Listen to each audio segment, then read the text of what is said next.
Tu absorbes chaque jour autant d'énergie négative, comment ne serais-tu pas malade? Il existe 2 façons d'absorber continuellement de l'énergie négative. Les as-tu reconnues chez toi? 1. C'est de toujours voir le mal chez les autres, créant ainsi sa propre négativité. 2. C'est quand l'autre a tort, mais qu'on se place en juge, qu'on se met en colère, et qu'on absorbe volontairement de l'énergie sombre. 1. Voir toujours le tort chez les autres, c'est absorber de l'énergie négative. Chaque pensée, même minuscule, finit par devenir quelque chose de concret. Toute chose prend naissance dans une pensée. Comme on dit, ne commets pas de mal, même s'il semble petit, ne néglige pas de bien, même s'il semble insignifiant. Faire le bien ou faire le mal se joue dans une seule pensée. S'améliorer ou se détériorer, tout part d'un infime mouvement intérieur. La physique quantique le confirme, la matière est énergie, tout comme nos pensées. Ainsi, peu importe ta situation actuelle, pauvreté, obstacles, manque total de ressources, ce qui compte, c'est la qualité de tes pensées. Change-les, et tu attires une énergie positive. Avec le temps, ton destin changera. Les sages d'autrefois disaient, change ton cœur, et ta destinée changera. 2. L'origine des maladies aujourd'hui vient de 2 sources, l'alimentation et les émotions. Alimentation, on tombe malade en raison de l'avidité. L'obsession des nutriments, protéines, calcium, vitamines, nous pousse à trop manger, à mal manger. La maladie entre par la bouche. De plus, nos idées sur la santé sont souvent erronées. La propreté ne signifie pas simplement absence de bactéries.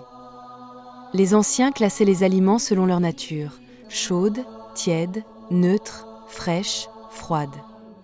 Par exemple, le poulet est de nature chaude. Si on le fait griller, on y ajoute encore de la chaleur.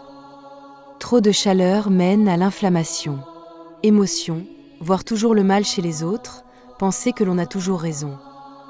Un esprit rempli d'opposition est propice à la maladie. Cela revient à absorber constamment de l'énergie sombre, yin. Avec le temps, cette énergie se marque sur le visage. Le teint devient terne, le corps développe des tumeurs. Un homme racontait que son père ressassait toujours de vieilles rancunes. Pour transformer son apparence, il fallait d'abord élever son énergie positive, devenir bon et bienveillant. Se comporter en juge permanent, avec colère dans les yeux, assombrit les traits. Chercher les qualités des autres attire la lumière yang. Reconnaître ses torts permet d'éliminer l'énergie sombre. Pense donc souvent à la bonté d'autrui, vois les qualités chez les autres. Cherche d'abord la cause en toi-même et améliore-toi. Avec un cœur bienveillant et des paroles justes, entre en résonance avec l'univers. 3. Chacun vit dans un monde différent, en raison de son karma. Certains aspirent à la richesse. Pour y parvenir, il faut pratiquer l'offrande. Donner en haut, aux maîtres, divinités, en bas, aux nécessiteux. Faire le bien, accumuler des mérites. Servir les autres, penser aux autres. Créer de la valeur pour autrui et pour la société. Accumuler de la vertu et de la chance. Ne laisse pas les autres toujours donner pendant que tu ne fais que recevoir. Sinon, tu vivras dans la dette. Sois bon envers les autres, applique-toi dans tes paroles et tes actes. Le ciel récompense les efforts sincères. Le temps ne revient pas.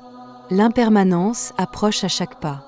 Nos mérites et notre sagesse sont encore trop faibles. Vouloir pratiquer sincèrement n'a besoin que d'une raison simple. Vouloir se relâcher peut toujours s'appuyer sur des excuses simples. Dans ce monde agité, plus que jamais. Nous avons besoin de calmer notre esprit, d'éliminer les distractions et de pratiquer avec paix intérieure.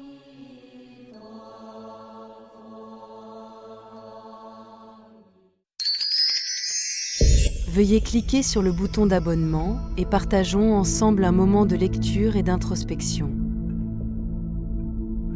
Par le mérite de cette pratique, puisse la lumière se répandre sur tous les êtres.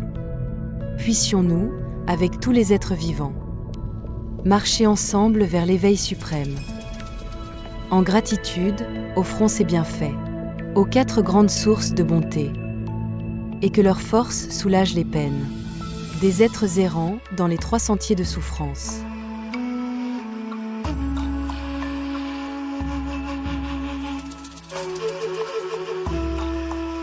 Que quiconque entend ou contemple ces paroles éveille en son cœur l'esprit du Bodhisattva, et qu'à la fin de cette vie passagère, nous renaissions ensemble au pays de la joie parfaite. Namo Amitio Pho, hommage au Bouddha de la lumière infinie.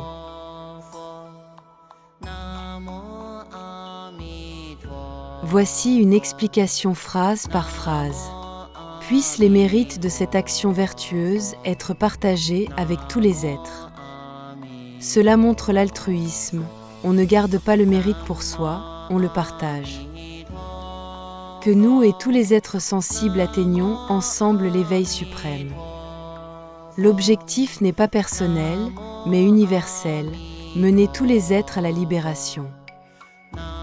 Rendre hommage aux 4 grandes dettes de gratitude, envers les parents, les maîtres, le pays et tous les êtres. Soulager ceux qui souffrent dans les 3 mauvaises voies, l'enfer, les esprits affamés et les animaux. Cela évoque la compassion envers ceux plongés dans la souffrance.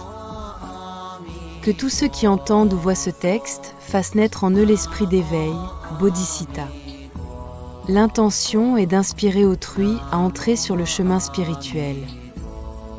Qu'à la fin de cette vie présente, nous renaissions ensemble dans le pays de la béatitude, la terre pure d'Amida.